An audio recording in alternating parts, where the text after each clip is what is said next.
Kembali bersama saya Suci Nisa menemani pagi Anda dengan sejumlah berita pilihan dari tim redaksi Kompas TV Jambi.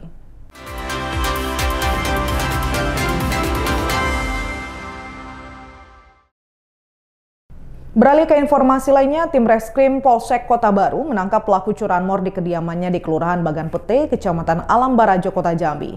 Dari hasil pemeriksaan, pelaku juga melakukan pencurian pinang.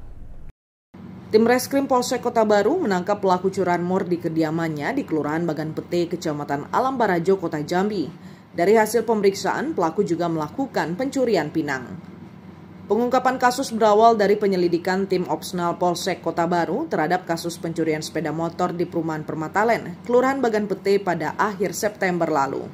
Korban melaporkan kehilangan 1 unit sepeda motor saat diparkir di depan sebuah depot air galon.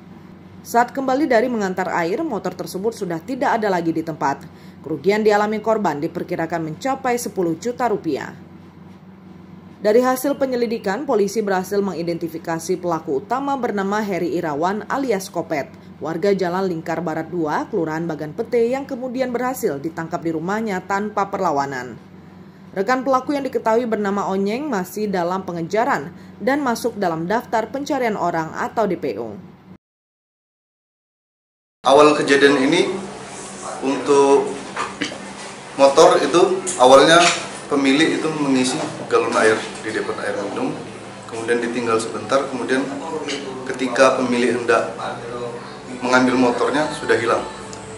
Kemudian kita identifikasi berdasarkan hasil rekaman CCTV, kemudian kita lakukan penelusuran melalui penyelidikan, kemudian kita ketahuilah identitas pelaku tersebut.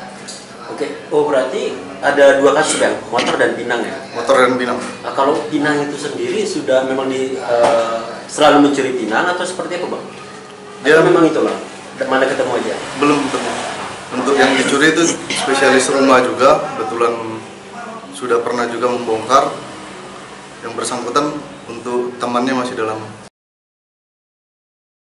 Polisi menghimbau masyarakat untuk lebih waspada saat memarkirkan kendaraan, serta menggunakan kunci tambahan untuk menghindari tindakan kejahatan curanmor. Wiradani Damani, Kompas TV Jambi. Kejaksaan Negeri Bengkulu menetapkan Kepala Dinas Perindustrian dan Perdagangan Kota Bengkulu, Bujang HR, sebagai tersangka jual beli aset kios Pasar Panorama. Penetapan tersangka usai dilakukan pengembangan perkara yang menjerat oknum anggota DPRD beberapa waktu lalu. Usai diperiksa selama 8 jam oleh penyidik Kejaksaan Negeri Bengkulu, menetapkan Kepala Dinas Perindustrian dan Perdagangan Kota Bengkulu Bujang HR sebagai tersangka korupsi penjualan aset kios Pasar Panorama Bengkulu. Penetapan tersangka ini dilakukan usai pengembangan perkara yang sebelumnya menjerat oknum anggota DPRD karena menjual kios di Pasar Panorama secara ilegal di atas lahan milik pemerintah Kota Bengkulu. Bujang HR menyalahgunakan jabatannya sebagai kepala dinas untuk memuluskan penjualan aset pasar secara ilegal. Tak hanya itu, penyidik juga menemukan adanya aliran dana ke Bujang HR dari hasil korupsi yang merugikan negara hingga miliaran rupiah tersebut. Perannya, poinnya seperti ini, detailnya tidak mungkin kami sampaikan ya. Poinnya adalah tersangka ini selaku kepala dinas, selaku pengguna barang, pengguna aset tersebut tidak melakukan tupoksinya. Kemudian tersangka juga ada menerima sejumlah aliran dana. Berapa Bang? Untuk besarannya mungkin tidak bisa kami sebutkan secara teknis. Usai ditetapkan sebagai tersangka, Bujang HR langsung ditahan di Rutan Malabero, Bengkulu. Sebelumnya, kasus korupsi Panorama ini terungkap usai penyidik menemukan adanya penyalahgunaan aturan, yang mana oknum anggota DPRD Kota Bengkulu menjual kios kepada pedagang secara ilegal dengan patokan harga mulai dari 50 juta hingga 300 juta rupiah. Bayazil Arehan, Kompas TV Bengkulu. Saudara, kematian Aryadi alias Edi Gondrong yang diduga dianiaya polisi berbuntut panjang. Lewat kuasa hukum, pihak keluarga melaporkan kematian Aryadi ke Polda Jambi yang diduga dianiaya hingga tewas. Aryadi warga Kabupaten Tebo meninggal dunia pada 2 Agustus tahun 2025 yang diduga dianiaya polisi. Korban ditangkap dalam kasus narkotika. Korban Aryadi meninggal dunia dan keluarga korban terus mencari keadilan. Keluarga korban bersama kuasa hukum melaporkan kasus dugaan penganiayaan ke Polda Jambi. Kuasa hukum keluarga Aryadi telah melaporkan 2 oknum Polsek Tebo Ulu ke Propam, LPSK, Komnas HAM hingga Mabes Polri. Pihaknya menilai ada kejanggalan di balik kematian Aryadi saat diamankan di Kecamatan Tebo Ulu, Kabupaten Tebo Jambi oleh 2 anggota Polsek. Awalnya Aryadi berpamitan untuk pergi ke rumah kakaknya di Desa Pemayungan, Kecamatan Sumai, namun hingga malam hari tak juga kembali. Keluarga mengaku sempat ditanyai anggota Polsek Sumai perihal keberadaan Aryadi. Namun beberapa jam kemudian jenazah Aryadi sudah diantar ke rumah keluarga menggunakan ambulans tanpa keterangan resmi penyebab kematian.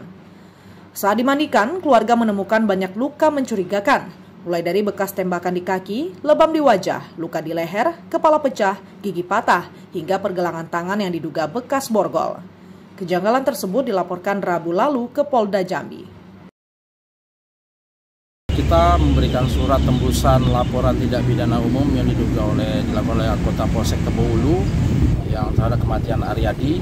Dan kita juga memfollow up tentang perkembangan di Paminal Polda Jambi tentang pemeriksaan etika dan profesi anggota kepolisian Polsek Tebo Ulu.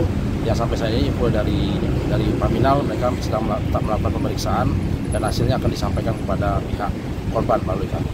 Langkah-langkah yang sudah kita lakukan sejauh ini, Bang, apa upaya apa aja nih? Kita sudah laporkan terkait dugaan tindak pidana umum yang dilakukan anggota Polsek, dan kita juga akan melakukan laporan juga kepada Wasidik terkait dengan penyelidikan sehingga menghilangkan nyawa orang lain yang terhadap korban Aryadi tersebut. Pihak keluarga berharap kasus ini terungkap secara terang setelah berbagai upaya hukum ditempuh. Wiradani Damani, Kompas TV Jambi.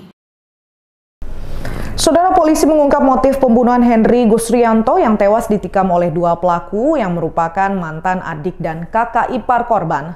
Perkelahian berujung maut ini dipicu motif sakit hati dan dendam kedua pelaku terhadap korban. Henry Gusrianto ditemukan meninggal dengan luka tusukan di tubuh. Korban meninggal dibunuh oleh mantan kakak ipar dan adik iparnya. Jasad korban ditemukan terluka di simpang 4 Kalibatas Desa Pematang Gajah, Kecamatan Jaluko, Kabupaten Muaro Jambi. Sebelum meninggal, korban sempat terlibat cekcok dan perkelahian dengan kedua pelaku. Sempat kritis, korban akhirnya meninggal dunia di rumah sakit. Dalam kasus ini, 1 pelaku yakni Galang Ramadan Al-Banjari berhasil diamankan polisi saat hendak berupaya kabur. Sementara 1 pelaku lainnya, Banjari, masih dalam pengejaran. Dari hasil pemeriksaan polisi terungkap bahwa motif kedua pelaku menghabisi nyawa korban disebabkan rasa sakit hati. Kedua pelaku tak terima saudaranya sering di KDRT oleh korban selama dalam pernikahan. Setelah perceraian, korban dan mantan istrinya, kedua pelaku ternyata menyimpan dendam membara terhadap korban. Kasat Reskrim Polres Muaro Jambi AKP Hanafi Dita Utama mengatakan, ia meminta pelaku yang belum tertangkap untuk segera menyerahkan diri. Saat ini timnya sedang memburu keberadaan pelaku yang identitasnya telah dikantongi tersebut. Menurut pengakuan dari pelaku yang telah kita amankan, korban selama menikah dengan saudaranya sering kali melakukan KDRT, dan setelah bercerai, kedua pelaku ini memang berniat untuk mencari dan mengejar untuk membalaskan sakit hati dan dendamnya kepada korban.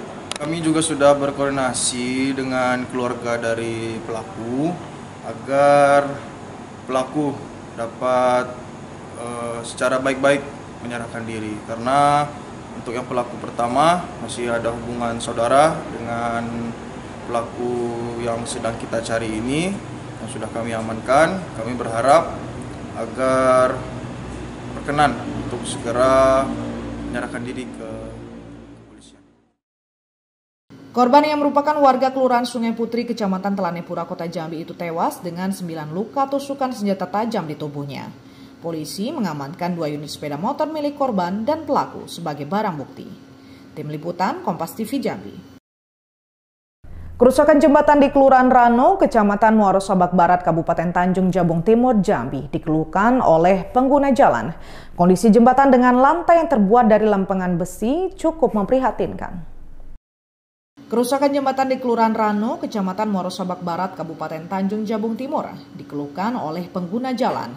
Kondisi jembatan dengan lantai yang terbuat dari lempengan besi cukup memprihatinkan. Meski kondisinya miring dan membahayakan, jembatan ini menjadi penghubung dua kecamatan, yaitu Kecamatan Muara Sabak Barat dan Kecamatan Kuala Jambi, tetap dilintasi masyarakat lantaran menjadi akses satu-satunya. Jembatan ini menjadi penyangga akses menuju fasilitas pendidikan serta perekonomian masyarakat di sektor pertanian, perikanan, perkebunan, dan peternakan. Selain itu, jembatan Rano tersebut juga menjadi penghubung menuju pusat ibu kota Kabupaten Tanjung Jabung Timur. Sejumlah pelajar dan masyarakat berharap agar jembatan Rano ini segera diperbaiki agar tidak membahayakan pengguna jalan yang melintas. Sangat mengganggu karena jembatannya miring dan sangat mengganggu pengendara, takut jatuh, takut ada korban. Apalagi banyak kendaraan, mobil-mobil besar seperti truk, motor-motor, takut ada korban jatuh apa robohnya jembatan. Harapannya semoga jalannya cepat diperbaiki, jadi kami bisa sekolahnya cepat gitu. Khawatir takut jatuh. Kalau saya kan jalannya sangat mengkhawatirkan kalau kami sebagai masyarakat kan kalau dapat kan di sekolah kalau diperbaiki kan. Begitu aja. Dulu banyak yang sering berkorban. Sering dulu. Ini tidak benar. Pokoknya mengkhawatirkan Pak kalau kami. Dinas PUPR Kabupaten Tanjung Jabung Timur memastikan kerusakan jembatan Rano di ruas jalan kabupaten tersebut akan segera ditangani dalam waktu dekat. Untuk di Rano, ini mudah-mudahan informasinya setelah penanganan yang di Kuala Jambi, nanti kita akan beralih ke Rano. Jadi Rano, ya, kemarin kami survei juga dengan tim juga dengan Ibu Bupati, jadi memang butuh penanganan untuk lebih cepat juga. Kalau untuk Rano itu sebenarnya sudah termasuk agak mengkhawatirkan ya, karena 4 tiang itu putus juga yang di tengah itu. Jadi jembatan itu separuh itu sudah agak ada kemiringan. Jadi yang kita khawatirkan sekarang ini itu kalau mobil yang menggunakan tonase lewat, kita kan tidak tahu kan, mungkin ada lewat malam, itu mengkhawatirkan, takut kita itu takutnya jembatan memang jebol nanti turun ke bawah. Kepala UPTD Alkal Dinas PUPR Kabupaten Tanjung Jabung Timur, Alkodrial menyampaikan, perbaikan jembatan akan dilakukan dalam waktu dekat, sebab saat ini pihaknya sedang berkonsentrasi dalam penanganan jembatan Parit 5 Kampung Laut. Tim Liputan Kompas TV Jambi. Saudara, Kompas Jambi akan selanjutkan selanjutnya berikut dengan sejumlah berita menarik, antara lain ratusan hektar sawah terendam banjir. Nantikan informasi selengkapnya sesaat lagi.